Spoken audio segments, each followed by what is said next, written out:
This is not the news that New York Jet fans just expected. There were question marks. What were the Jets going to do with one of the best slot corners in the NFL in Michael Carter? Well, what they do is they sign him to a 3-year extension. We were supposed to go on at 7 p.m. with Nick Faria. That show will still be happening, but I think I have to hop on and give my initial reaction of this take. It is a breaking news stream on a Tuesday edition of NY Flight Jets Talk, and we are live. Jets, Jets, let's go. Jets wide receiver Wesley Walker. Wesley, how you doing today? ESPN writer Mr. Rich Samini, Jets reporter for The Athletic, Mr. Zach Rosenblatt, Hall of Famer, and Jets legend Mr. Marty Lyons. Your host, Connor Law. Welcome in everyone on a breaking news stream here on a Tuesday edition of NY Play Jets Talk. This is going to be a really quick one. Like I said, I'm on with Nick Faria at 7 p.m. and I couldn't wait. I needed to get on and talk to you guys about this extension. According to Tom Pelissero at the NFL Network, Jets and Michael Carter II agreed to terms on a 3-year, $30 million extension that could be worth up to 33, and I'm hearing people.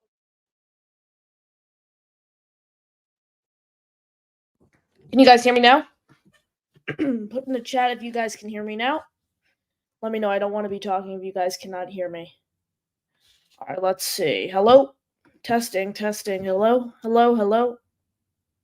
All right, perfect. There we go. Getting the okay from everyone in the chat there. But like I was saying before, we had that sound glitch. According to Tom Pelissero of NFL Network, the Jets and Michael Carter II have agreed on a 3-year, $30 million extension that could be worth up to 33, slightly over $19 million in total guarantees. This makes Carter the highest paid nickel corner in football, and I think he completely deserves that extension. His numbers last year, I mean, he was ranked the 9th best cornerback per PFF, 57 targets, 32 receptions allowed, was given a coverage grade of 88.3 per Pro Football Focus. So this is what the Jets wanted to get done. There was some news about Haason Reddick at a charity event. We will get into that on my stream with Nick Faria, which is just 10 minutes from now. I just thought I had to hop on here. Excuse me. Give my quick reaction. Quick reaction here on this. We'll keep it going. We'll keep it going for a little longer now. But there were some questions. Are the Jets going to go with Michael Carter or DJ Reed? Both of their contracts were expiring. Both of them play the cornerback position. Who were the Jets going to go with? Now you just gotta hope the Jets could have, I think DJ Reed might be the odd man out here, but I hope they could get something done with both because both have been, really key pieces of this Jets team. I'm very happy though that Joe Douglas is able to retain one of his homegrown talents. Jets selected him as a 5th-round pick. He was, I think, the best Jets day 3 pick we've ever seen from the Joe Douglas regime. I mean, this is a great signing by the Jets. Like I said, they needed it to get done. It was either going to be DJ Reed or Michael Carter II. This one comes as we are 6 days away before Jets opening matchup against the 49ers. So they get this done as, earlier than expected. Let's see what's up to everyone in the chat. Stack, good to see you. I appreciate all the support. Daniel, good to see you. Yes, everyone smash that like button. Also, make sure you're subscribed to the channel. We are at, currently we're at 1,113 subscribers. Let's make that push, and we are going to get to 2K by the end of the year. I don't see how it's not doable. 2K by the end of the season, that's the goal. Come on, let's do it. Chase's Sports News, good to see you in the chat. Definitely check out his work, Cool Sports Network. He's had some great guests on. Definitely go check that out. Let's see, Zach in here. So the one player we wanted signed is signed. Let's go. Yep, nailed it. Nailed it. Yep. We make him the highest paid slot corner in the league. 3 years, $30 million extension, $19 million in guarantees. I'm personally a fan of the deal. They had to retain him. They did it early, which I'm a big fan of. K Brock, good to see you in the chat. I appreciate that. Appreciate it. Let's see. Slugo, Connor, the bringer of the good news. Appreciate it, Slugo. Good to see you in the chat. Alan, look at the 13-year-old breaking news. Thank you, Alan. Appreciate it. Jets also restructured Quincy and Conklin, $1 million in cap. Yes, I did see that.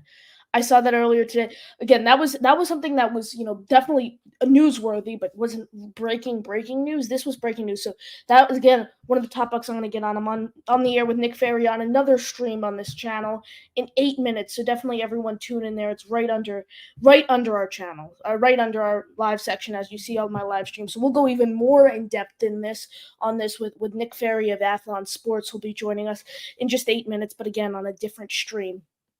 Let's see. Verge, yes, was worried it was 3 years with Reddick. This Reddick one is going to be interesting. Like I said, I'm going to go in depth with Nick Faria when he joins us shortly here. But he was spotted at that event. Connor Hughes asked him a question. He refused. He looked at him when he said Haason, and then he refused. Once he heard it was a Jet-related question, Connor asked him, "Hey, are you planning to hold in this season?" And he just looked at him, didn't reply, walked away. So really interesting. He was doing a charity event for kids. He was giving away books and school supplies, stuff like that in North Jersey. Let's see. Alex Johnson in the chat. This makes me extremely happy. Yeah, it's a great deal. Again, lock up a homegrown talent, a day 3 pick, someone that Joe Douglas drafted with a day 3 pick. That's what I think. That's what I think is one of the most important things there. Let's see. Zachary. I think MC2 is well worth that contract. Yep, I completely agree. Completely agree. Make him the highest paid slot corner in the NFL. He showed the numbers. I mean, you look at his numbers, he's clearly the best slot corner in the league, and then you pair him, and PFF ranked him the 9th best in the whole NFL. He's elite. What he's shown again, pass coverage, especially over the past 2 years. Really like it. Really like this extension. Jay Burney. Paying the right people. Yep, nailed it. Again, like I said, homegrown talent, day 3 pick. Glad to see we could retain one of these. I mean, we saw it firsthand. Let Bryce Huff walk this offseason. They retain MC2, day 3 pick from Joe Douglas, another diamond in the rough type of player who's amounted to great things for the Jets. I'm going to pin the call-in link in the chat. If you'd like to call in. We only have a few more minutes here before I have to head over to my other show with Nick Faria, here on the program. Let's see, Shadow Realm. What a great message to send to our young guys. Yeah, especially these day 3 guys, a guy like Stiggers, a guy like JBC, who it's going to be a little until they get extensions, but still, I mean, homegrown talent is what we're talking about here, and that's the most important thing, that the Jets get a player like Carter, who Douglas drafted in the 5th round, to a second contract with the team. That's awesome. Awesome. Great to see it.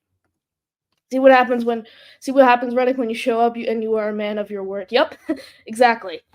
And now, he didn't answer that question. I wasn't expecting him to give an answer to Connor Hughes' question there, but it's going to be very interesting to see what he does. Does he hold in during this? I personally think he does. If he were to report, I think it would have been yesterday or today. There's still possibility, but no, I think right now this holdout's going to go into the season. Let's see. JD Jets, I see you're working, Connor. First dude on the news. Ha ha ha. Really big news. Maybe getting some money saved up to throw at Reddick. Go Jets. First off, JD Jets, appreciate it. And yes, the Jets did restructure Conklin and Quincy. Alan mentioned it. I saw it reported by Field Yates of ESPN earlier today. And the money Reddick's demanding, he's asking to be one of the highest paid edge rushers in the league. And to be completely honest, I think he deserves it. I really do think he deserves it. If you look, he's been underpaid these past 2 seasons in the league, and he's 16 sacks in 2022, 4th in Defensive Player of the Year voting. I think he completely deserves the money he's asking for. Guys, I'm going to put a little poll in the chat. I could resend a link to Nick Faria, who will be joining us here 5 minutes on the program. I know you guys want to stay here. If you want to stay on the stream, I will send this link to Nick Faria, and we will move the show over here. Let me know what you guys would like to do here. I'm a man of the people. That's what I like to do. Whatever you guys would like. If you guys are going to stay and watch here, I'd love to bring Nick Faria on this stream. Let's see. Keep me posted in the chat there. Let's see. David, honestly, I thought the extension was for Reddick. Congrats, MC2. Yeah, it kind of would have been fitting if it was for Reddick, because we just saw that he was at that charity event. But I mean, in terms of Reddick, like I said, I think it's probably going to be something where he holds in during the year. Unfortunately, I don't think that's what you don't want to see. But Rich Samini, when he was doing his training camp recaps, he's like, "Hey, the second and the third are the dates to watch, and if he doesn't report by then, it's most likely going to drag into the year." And the thing in Reddick's contract is, if he does not report by week 11, the Jets still have his rights for next season. That is the interesting thing. If he does not report by week 11, the Jets still have his rights for next year. So the question is, when is he going to want to report? Imagine that, he could definitely do something where he reports in week 10. I personally wasn't expecting him to report before the season starts because he's committed. He's given up this much money. He's not gonna just give up as we get this close. Let's see. I just sent the link to Nick Faria of Athlon Sports, who will be joining us here on the program. We were supposed to do another show, but hey, the stream's popping. You guys are loving the content here on the breaking news stream. So why not keep this one rolling? We'll keep it going here with your questions in the chat. Yep, that is great news.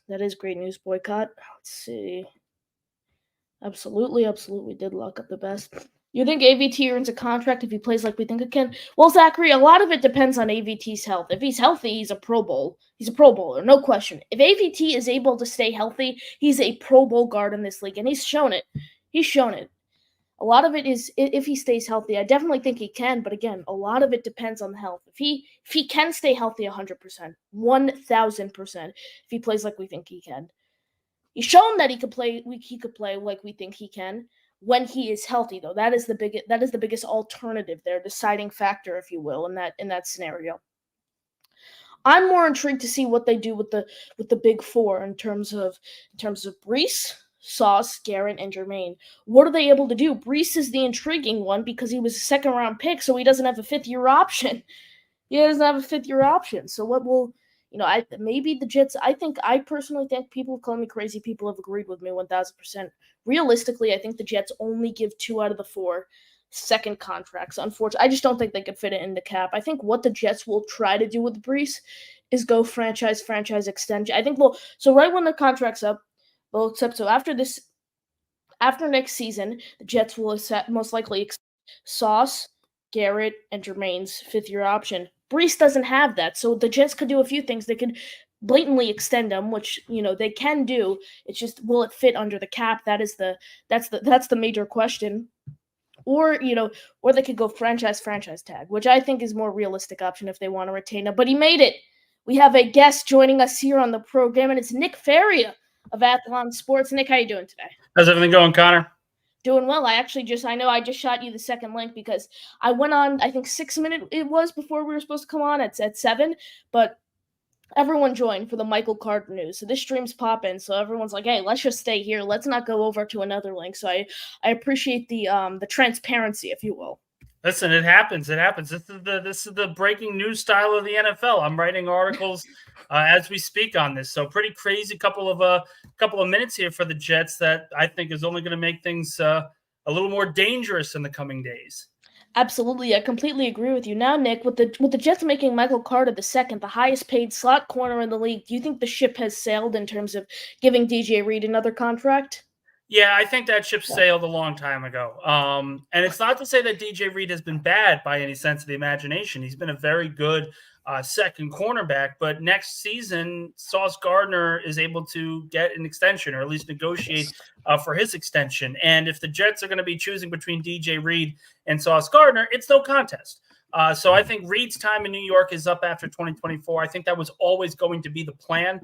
They have a very good young core of cornerbacks that I'm sure they will be able to trust in this defensive system. So locking up Michael Carter over DJ Reed, I think, was the most obvious thing Joe Douglas could do. The question was, is he going to lock him up before he hits free agency, or is he going to try to get something done before that time? We talk about Bryce Huff. You let him walk in free agency. They just essentially waited on their hands, let Bryce Huff negotiate on his own without getting in front of the negotiation. And now Joe Douglas has seemingly learned from that mistake and extended a homegrown talent that the team has developed into a really good player. And there's a lot to be excited about with this kind of deal. Yeah, absolutely. I completely agree. You mentioned there's a lot to be excited about, and his numbers have shown why he's not only one of the best slot corners in football, arguably the best there, but a top notch overall cornerback, slot or boundary corner, just the cornerback room as a whole. That said, what do you think this message sends to the younger guys like Quantez Stiggers, JBC, who both played cornerbacks, late round picks, homegrown talent? They've shown some flashes as of late. What do you think? What do you think is the message that gets sent to them from this extension? I think it's two-pronged. There's a message sent to the players in the locker room, the cornerback room in the locker room, but I also think that there's a message sent to Sauce Gardner and Garrett Wilson and Breece Hall, guys that are going to be looking for extensions next year, essentially saying, we will play ball and we will make you some of the highest players in this position at your position without any concern. Come in every day, show out, be a professional, and we will get these deals done. Yeah, absolutely. Like I mentioned, Sauce Gardner, his after next season, they have his 5th-year option. They could decide what they want to do there. But obviously, this Michael Carter, the second news is big. He's produced like this. Do you think this money's a little too much for a player like Carter, or do you think it's just right to make him the highest paid slot corner in the league? I think there's an argument to be made that he was snubbed for the first team All-Pro spot in the slot specifically. I know you look at Trent McDuffie, terrific career so far with the Kansas City Chiefs. You look at the guy in Buffalo right now, great guys that finished above Carter. And I think there's an argument to be made that Carter was just as valuable as some of these other top defensive players in the secondary. You look at the one game against Philadelphia where they're playing 5th and 6th and maybe even 7th string cornerbacks against one of the better offenses in the National Football League. But Carter was the only real veteran on the team that was on the field that day for the secondary. And that secondary shut down Jalen Hurts in the offense. Mm-hmm. He was phenomenal in that game. I think it really shows that when you have an all-pro caliber cornerback, you got to be able to pay him, number one. You have to pay him because that's the next step of the process. But when you have a guy like this, you don't let him walk in free agency. Slot cornerbacks are very hard to come by, especially at this elite of a level. Absolutely. Now I'm going to transition to the Reddick news, which just kind of broke. Connor Hughes, Brian Costello, Zach Rosenblatt, of the names that were at the charity event that Haason Reddick was spotted at in North Jersey. It looked like they were handing out school supplies or something of that nature. Connor Hughes then asked him the question, "Hey Haason, are you planning on holding in throughout the year?" He then didn't reply to the question. We saw him signing some Jets helmets. Sauce Gardner kind of put like a little frown face on a quote tweet from Reddick at the event there. What are your thoughts on this current situation? And Nick, when does this get resolved? Well, I think this is about to be resolved. And I've said for a very long time, I've said this dating back to OTAs, you will know when the Jets are going to be close enough to give Reddick the extension when they start restructuring some contracts of players already on the roster. And they did that today almost immediately after the Michael Carter news. Tyler Conklin, Quincy Williams restructured, created close to $8 million in cap space. There's even room with Quinn Williams' deal to add another $10 million to that list. So I've maintained the approach that the minute they start restructuring contracts is the time when the Jets are saying, all right, let's get this deal done. Let's figure this out. I know Reddick had his charity event in Jersey City. He's close enough to Florham Park to come in and negotiate and everything like that. Maybe that's enough for Joe Douglas. I don't know what it is, but they have the cap space now to give Haason Reddick the kind of deal he's looking for. Right now, I think it's right around $28 million. Not counting, of course, Reddick. Not counting his 14 that he has this season. Is $28 million going to be it? Maybe, maybe not, but I think they're closer now to 25 and they can manage that without any kind of issue. That's like the upper echelon. He was asking $25 to $28 million, and there's no question he's elite. He has been underpaid these past 2 years, and I completely agree he deserves an extension, Nick. And you mentioned that you think it's about to get resolved. When is it about to get resolved? Do you think if this is something that happens in 3 days, is it something that could possibly happen tonight? What are you hearing in terms of when you think this is going to happen? Both sides have been really tight-lipped for this entire situation. And I always joke, Robert Saleh, really good guy, really nice guy. Sometimes when he says certain things, it's not necessarily right, not necessarily true of what happens. I go back to that Eagles game where it was DJ Reed. Oh, he's pushing a play. Sauce Gardner, yeah, no problem. And then 2 hours later, boom, both of them are not playing. So him saying he hasn't spoken to Haason Reddick, is that true? Is that not? Maybe, maybe not. There's always a reason to question. I certainly see a path to them getting this deal done now. I see a path to them getting this deal done before week 1. The fact of the matter is they have the cap space now. And that was the holdup. That was the main holdup on the Jets side to say, we can't do this deal because we don't have the cap space. And we're not going to create the cap space until you show up. Well, whatever it is, Reddick has not showed up, but they've created the cap space. Maybe that's the kind of needle that needs to be moved.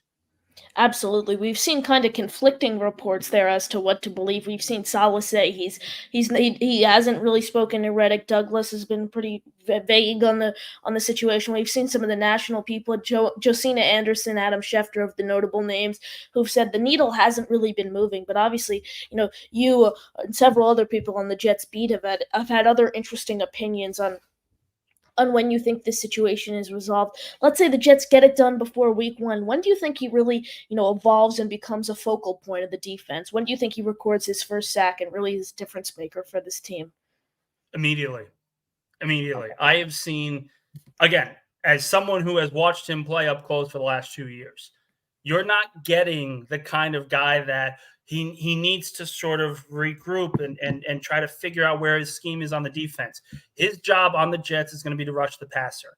And we have already seen in games against the San Francisco 49ers where Reddick has made the impactful play that has changed the course of the game. Whether it's McCravitz he's going up against, whether it's Trent Williams, whatever it is, he may not play a full 50, 40, 50 snaps, but for 15 to 20, maybe even 25, for him to just rush after the passer, that can be just as impactful and lesser snaps as he gets accustomed to playing in this Jets defense. It's not going to take that long. Absolutely. And the major question is, when will he report? I know you discussed, you think it's going to happen soon. There's some possibility. People are thinking, oh my God, the Jets have his rights till week 11. Can he report in week 10? Like, what is going to happen there? There's a lot of interesting things. My thought process is he stretched it out this long. Rich Samini of ESPN said he thinks yesterday and today were the 2 most important dates when things really seem to get resolved because fines are increased. Season's less than a week away now. So it's going to be interesting to see what the Jets do. But I want to move over to the Jets matchup. Then we will get to some questions in the chat. A lot of under-the-radar players. Yes, the Jets have a ton of big names, Sauce Gardner, Garrett Wilson, Aaron Rodgers, who tend to garner all the attention. Who are some under-the-radar players who you think fans should be watching in the Jets Week 1 matchup?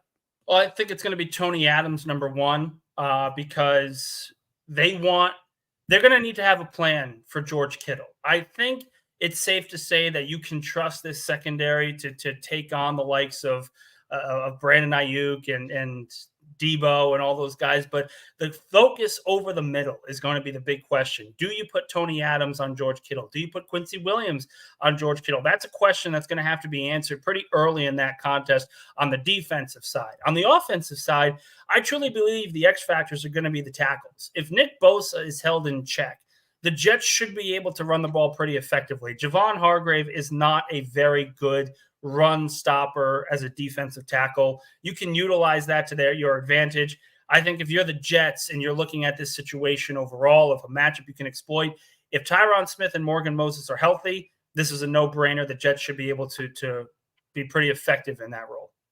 You mentioned covering George Kittle there. He's obviously among the league's premier tight ends. The Jets have really struggled covering tight ends over the past year, especially when it comes from a pass coverage standpoint from the linebackers. We've seen C.J. Mosley struggle against it. Zaire Barnes is someone who's supposed to, have a solid background against covering tight ends as a linebacker. Who do you think is going to be that linebacker who steps up? I know you mentioned Adams possibly going after Kittle, but who do you think is going to be that linebacker who steps up in coverage? Is it Sherwood? Is it Barnes? Is it Mosley, Surratt, Williams? Who do you got there? Well, I've been very high on Jamien Sherwood the last 2 years, and I think if Mosley shows any sense of decline, I think we're well within the grounds to say that Sherwood's probably going to be in a lot more snaps than we originally anticipated because he's very athletic. He was a safety turned linebacker from college to the NFL. if they trust him enough, I think he can be able to really excel in this defense in that particular role in coverage. Absolutely. Now let's get into some questions in your chat. We have Alan coming in. Jets season rests on the health and availability of 4 players: Rodgers, Tyron Smith, Mike Williams, and Reddick, all full go, 11-6. But this is the Jets, 10-7, second behind Buffalo. Nick, what do you think is the ceiling for this Jets team? Where do you see them finishing in the division, and how far do you think they can really make it in the playoffs? Well, I think I'm not going to.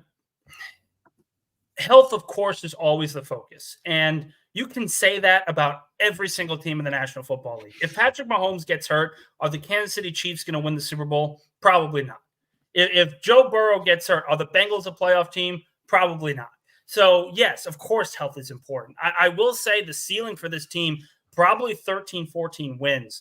Wow. Because if you were to look at this roster overall and you look at their upcoming schedule, there are maybe 2 to 3 games where you can say the Jets don't have the roster advantage. When I look at that and say, listen, this isn't the better team. 2 to 3 games. And if the Jets are able to come in to most games and say, we're better than you, we're just going to overwhelm you with this talent, this is going to be a pretty dominant season overall. And we've seen it happen for a lot of organizations. It certainly could happen to the Jets. I think a floor, if nobody is healthy, probably the floor is 7 wins, because we've seen them play without a quarterback. We've seen them win without a quarterback. And if that's going to be the case, that's the floor, because I just don't see them blowing it up and just having a worse season than last year. Yeah, and it's really interesting. It's a really interesting discussion, because you can always do the hypotheticals. Okay, let's say Rodgers misses 3 games, Tyron Smith misses 3 games, Williams misses 2 games, Reddick's out for the first 2 weeks of the season, but you can never really simulate what that in-game environment is going to look like without them. Yes, you could do the hypotheticals, which we've been doing for almost 9 months now up to this point. You just can't really simulate exactly what it's going to be like without those pieces, and I completely agree. We've seen the Jets win 7 wins with poor quarterback play, but I also, when I think about this, I mean, Zach Wilson, the Jets won 7 games with some of the worst quarterbacks I've ever seen football in my life. Obviously, it might be a little different for you there, but some of the worst quarterbacks I've ever seen play football. So Jets bring in a way more serviceable backup in Tyrod Taylor. So if Aaron Rodgers goes down, let's say he has to miss 4 games, a minor injury, how many games do you think Tyrod can win over that span? I know a lot of it depends on the stretch of the schedule, who are they facing, but how many games do you think, hypothetically speaking, Taylor could win? Taylor? Yeah. I would say 2 to 3. Okay. 2 to 3. You don't think he'd go less than 500 over that span? No, I think if you're asking him to win 2 games out of 3, I think he can get you to 2-1. It kind of just goes back and forth here, because with Taylor running this offense, is he a better solution than Zach Wilson? I think almost every single person in this chat would agree that he is. I think almost every single person would agree. Is he still able to lead you to the playoffs? Maybe, but it's a lot harder. So maybe that's 9-8, 10-7. This roster is still very talented, though. So I can absolutely see him walk in, 3-game stretch, win 2, go 2-1, keep this team afloat. You can't ask him to do and play for more than a month. That's where backup quarterbacks get into trouble. The more you watch him play, the more you realize, oh, he's not a starter in this league. And of course they're not a starter. It's why they're a backup. They're only supposed to play 2 to 3 games a year.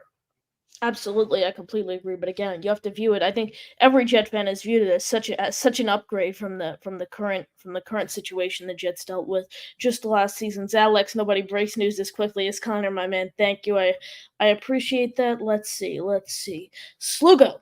Our answer at defensive end is in Clemens or McDonald. Saleh wants to do what he did with Huff, JFM, play Clemens on run and McDonald on pass downs. I'm rooting for Tack and McGregor. Tack and McGregor, Nick, are 2 players I think could make an impact earlier on in the season. Leonard Taylor's another interesting one, as they placed Lucky Fotu on IR to start the year. What are your thoughts on that comment? What do you think is the solution for the Jets' defensive line entering this season?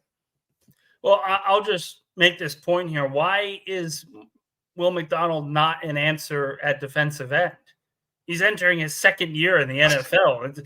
He's entering his 2nd year and had a better season in his first year than Jermaine Johnson. So why are we just discrediting Will McDonald right away? You think that? You think he had a better more sacks in him. He had more sacks than I him. mean, He was more impactful. Jermaine did have a rough season, but now the major question is he had that year, but can he take the second year leap like Jermaine did into his second year? That's the major question. But yeah, go ahead. What were your thoughts there? But shouldn't we trust this defensive staff to know and develop these talents? They did it with Huff.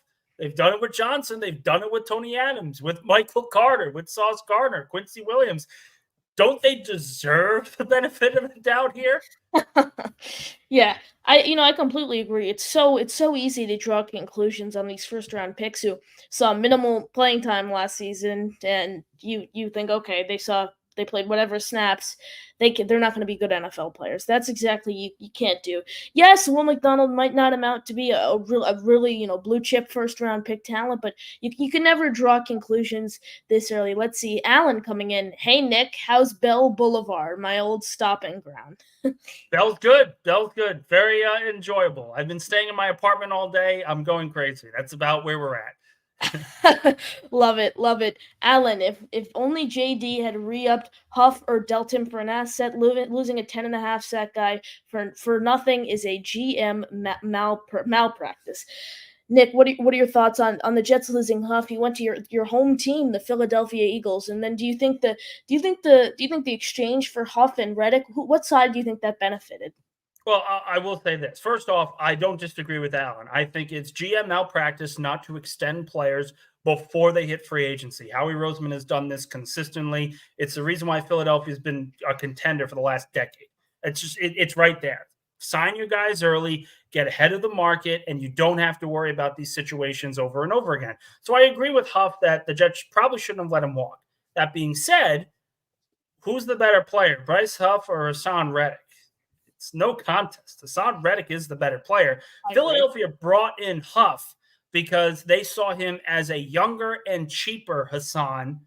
Now, 26 years old, Haason Reddick's 29. They gave him essentially the same exact deal they gave Haason 3 years ago. They're just trying to recycle the same deal over and over again. That doesn't mean that Huff is better than Reddick. It just means that Reddick's the better player and is worth more money. So the Jets, whether you agree or disagree with the idea of trading for Reddick, they got the better player. It's just a matter of they haven't locked him up. He's not here. So when he eventually plays, this trade will look solid for the Jets. Until that happens, it just shows that, hey, Howie Roseman was ahead of this again. Jesus Christ, how many times is he going to be able to do this? Yeah, I know, and a lot of people continue to ask about the Reddick situation. Nick Verge Tibbs, part of the attraction of Reddick is it's a 1-year deal. Not a great idea to give a multi-year deal, $25 million deal to a 30-year-old speed pass rusher off a down year. Down year is still double-digit sacks for a player like Reddick. 4 out of the 6 years he's played, last 4 consecutive seasons, he surpassed over 11 sacks. Nick, what are your thoughts, and what do you think gets done? I know you think it's going to happen soon. I know Reddick's been very vocal. He wants this lucrative multi-year deal, which he deserves. He doesn't deserve to get that taken away from him. What do you think does get done, though? Do you think it's that lucrative deal with the Jets because the Jets clearing the cap space, or do you think it's back to the original plan where it's a bit of a sweetener where they guarantee some more money on his current deal? I wouldn't be surprised if they try to get a bridge deal done where they have him for this year and they let him walk in free agency. I also wouldn't be surprised if that happens and Reddick does not get the deals he wants. He goes back to the Jets anyway. It would not surprise me one bit. I just don't think the Jets are going to want to give long-term future money to a player like Reddick when they have to dealing with Sauce Gardner and Garrett Wilson and Elijah Vera Tucker and Breece Hall and all these other guys. So it just makes more sense to me to get the bridge deal done and then push it off to next year. Maybe you can get some of these guys on a lesser deal than you anticipated, and then you sort of restructure that and go from there. And you mentioned Breece Hall there. That's something I've been thinking about. Obviously, Jet fans should still focus on the moment, as this is their chance to really make a deep run with this balance of you have the veterans like Tyron Smith and Aaron Rodgers. You also have the young premier talent in Breece Hall, Sauce Gardner, and Garrett Wilson. When you look at all 4 of those players in that class, I was talking about it briefly before you came on. Brees is the only one there without a fifth-year option. What do you think the Jets get done with Brees? Do you think they're able to get him on a second contract, or could you see something where the Jets maybe just have to, unfortunately, let him walk next year, or they do something where they tag him, and then attempt to do an extension? What do you think happens there? It's going to be very interesting. And I think this year will tell a lot of what the Jets are going to do. If they feel that they have a two-headed monster with Braylon Allen and Brees, but Brees is the main catalyst, but they're able to sort of manage his touches a little bit better than the Steelers did with Le'Veon Bell back in the day, maybe they give him that long-term extension. Maybe they say, hey, we have a better offensive line. He's going to be able to run with these guys. We have a great player. We're going to re-sign him. All of that's going to be up in the air. I think it's too complex of a situation, especially in this running back room and the running back aura, if you will, to make a decision of, oh, this is going to happen, this will happen. So I think it's more of a wait and see game than anything else right now when it comes to Brees Hall. If it comes out where he gets 400 touches and 2,000 yards, I'll be the first one to say just keep tagging him, and then let him walk in free agency. If that doesn't happen, though, when he still has a very good year, but they're managing his touches overall, you can certainly give him that long-term extension. Absolutely, I completely agree. We saw him recover so quickly from that ACL injury. I really want to see what he could do. A full year removed. Yes, he didn't show any signs of, being held back from that injury, but a full year removed. It's gonna be interesting to see. And Verge Tibbs challenges your statement about McDonald over JJ. More to a rookie season than sacks. JJ played a lot more snaps than McDonald and was excellent versus the run. Would no way say McDonald had a better rookie season, more promising from a pass rushing viewpoint. Nick, what do you got there? Isn't the goal to get after the quarterback? Isn't that the goal? I mean, this is kind of my point. Both players were healthy scratches at either point in their rookie season. And Will McDonald, of course, he's a different player than Jermaine Johnson. That's not the end of the world. We have seen edge rushers, speed rushers have really, really great careers. Why are you discrediting this defensive? What I would ask is, why are you discrediting this defensive coaching staff to not figure out a path for Will McDonald to have a successful career? They've done it with everybody else. Why is Will McDonald going to be different? I completely agree there. And like I said, it's so early to draw a conclusion to a first-round pick who played 1 year in the league, not even as a like he didn't even step into a rotational role. There are big expectations for a player like McDonald, but that 1 year isn't a make or break year for a rookie who's supposed to be somewhat of a developmental guy there. Let's see. Allen, Nick. This team is not winning 14 games. I worry about depth in wide receiver, linebacker, safety, and without Reddick, a true three-down edge opposite JJ.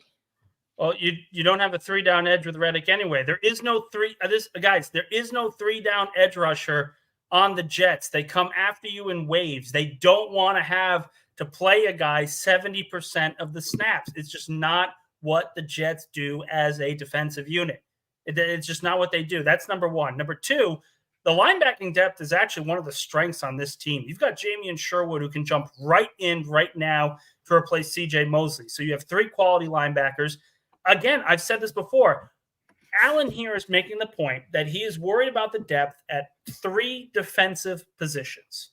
Wide receiver depth, I get. I'm not going to argue that. That's a question mark overall.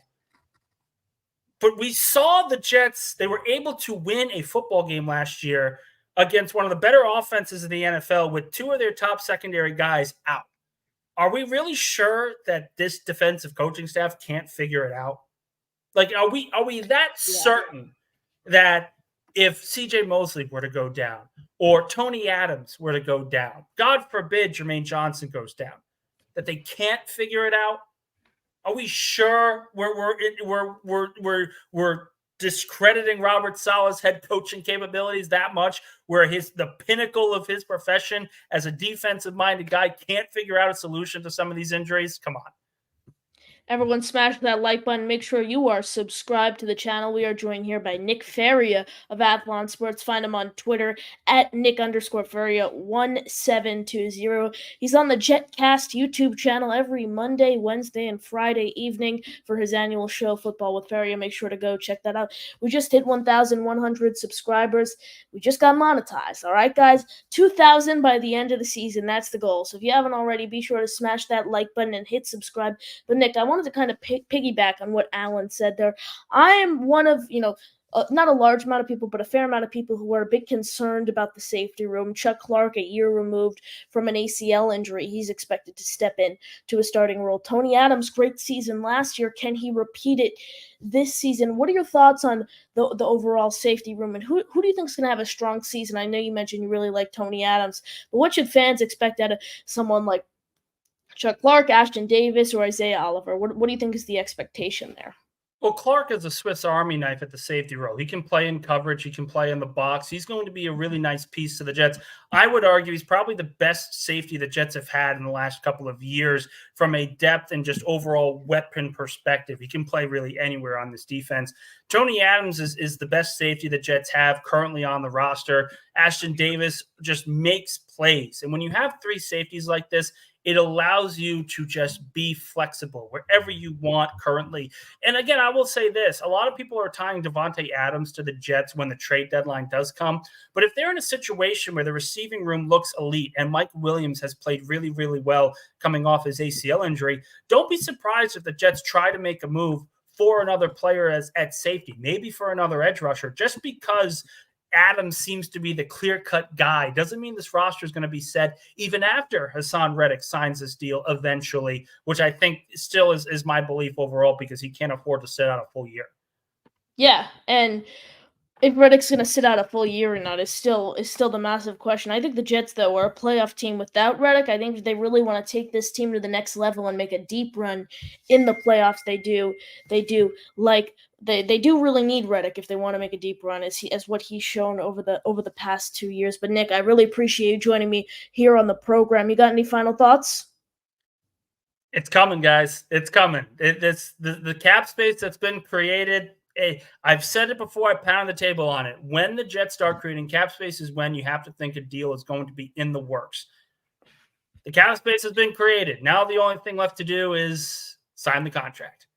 Nick, are you going to have any sort of strict bedtime tonight, or isn't it all-nighter in hopes of a Reddick deal getting done tonight? I think we're looking at an all-nighter right now.